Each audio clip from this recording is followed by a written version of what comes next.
என்னது வாய்க்கும்? நான் விரும்பினது வாய்க்கும். ஆமென் சொல்லுங்களேன்.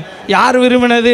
கர்த்தர் விரும்பினது. கர்த்தர் என்னெல்லாம் விரும்பினாரோ, வாட்எவர் காட் டிசைர்ஸ், ஆண்டவர் எதையெல்லாம் மனதிலே விருப்பமாய் விரும்பி வைத்திருக்கிறாரோ அது வாய்க்கும். ஆமென் சொல்லுங்களேன். ஆண்டவர்கிட்ட நீங்கள் போய் கேட்டிங்கன்னா, ஆண்டவரே உங்களுக்கு என்ன ஆண்டவரை பிடிக்கும் அப்படி சொல்லி கேட்டால், இஸ்ரவேலை ஆசீர்வதிப்பதே கர்த்தருக்கு பிரியம். அதுதான் ஆண்டவருக்கு பிடிக்கும். ஆண்டவருக்கு பிடிச்ச காரியம் இந்த மாதம் நிறைவேறும். ஆமென் சொல்லுங்களேன். அதுக்கு நிறைவேறுவதற்காக ஆண்டவர் என்ன பயன்படுத்துகிறார் தெரியுமா? அவருடைய வார்த்தையை பயன்படுத்துகிறார். எனக்கு ஒன்று பிடிக்கும், அது நிறைவேறுவதற்கு நான் எதை பயன்படுத்துகிறேன் தெரியுமா? என் வார்த்தையை பயன்படுத்துகிறேன். அதற்கு ஆண்டவர் ஒரு உதாரணம் சொல்லுகிறார் 10வது வசனத்தில். மாரியும் உறைந்த மலையும் மேலே இருந்து இறங்கி வந்து அது அப்படியே திரும்ப மேலே போகாது. ஆண்டவர் என்ன சொல்கிறார்? அது வெறுமையாய் திரும்பாமல். மாறி அப்படின்னா என்ன தெரியுமா? மழை. உறைந்த மலைன்னா ஆங்கில பைபிள் சொல்லுது ஸ்னோ.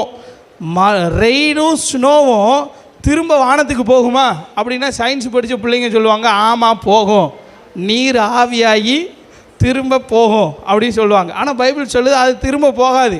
எப்போ வரைக்கும் திரும்ப போகாது தெரியுமா? அது வந்த வேலையை முடிக்காமல் திரும்ப போகாது. அது வந்த வேலை எதற்காக வருகிறது? முளை கிளம்பி விளையும்படி செய்து விதைக்கிறவனுக்கு விதையையும் புசிக்கிறதற்கு ஆகாரத்தையும் கொடுத்து முடிச்சுட்டு அது திரும்பி போயிடும். எப்படி வானத்திலிருந்து இறங்கின மலை, அந்த பனி துளிகள் இந்த பூமியில் வந்த காரியத்தை நிறைவேற்றி முடிக்கிறதோ, அதே போல் என் வார்த்தை மேலிருந்து இறங்கி வருகிறது. அது வெறுமையாய் திரும்பாது. ஆமென் சொல்லுங்களேன். நான் ஒன்று நினைத்திருக்கிறேன் பிரியமானவனே, அதை நிறைவேற்றும் வரைக்கும் நான் அதை வெறுமையாய் என்னிடத்தில் எடுப்பது இல்லை. Irrevocable word of God. திரும்ப வெறுமையாய் வராத தேவனுடைய வார்த்தை. ஒரு அல்லேலூயா சொல்லுங்களேன். ஆண்டவர் நினைச்சாரு இஸ்ரவேலை ஆசீர்வதிக்கணும். என்னாகம புஸ்தகம் 24 அதிகாரம் 1வது வசனத்தில் இஸ்ரவேலை ஆசீர்வதிப்பதே கர்த்தருக்கு பிரியம். பாலாக்கு நினைச்சான். கவனிங்களேன், எல்லாரும் கவனிங்க.